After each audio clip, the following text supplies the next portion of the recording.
Lo ngumngcwabo katata uFakade waseBumbane kuQoboqobo kweliphondo leMpuma Kapa.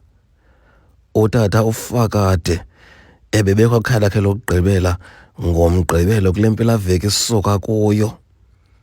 Aba bantu barhanqe le bhokisi ngabahlobo bakhe ebengcakaza nabo. Ebethanda kakhulu ukungcakaza kumdyarho wamahashe, kwibhola ekhatywayo, ndawonye nombhoxo. Lo tata ebekwathanda nokudlala amakhasi namadayizi, yonke loo nto.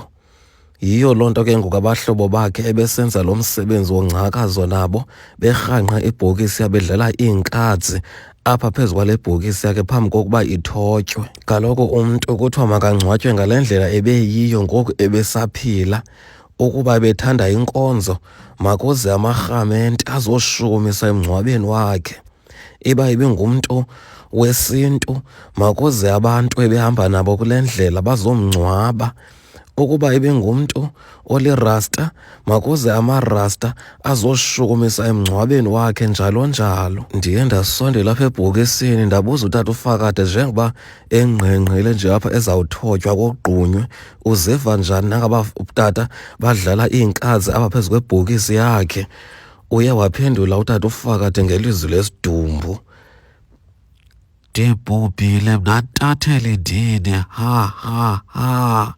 Sonke siza kubhubha. Ababhubhileyo bathethelwa ngabaphilileyo. Ewe, bendingcakaza ngabahlobo bam aba.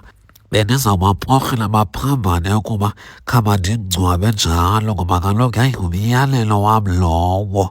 Ndade ndawubhala kumyolelo endiwushiye neentombi zam ezimbini. Ha.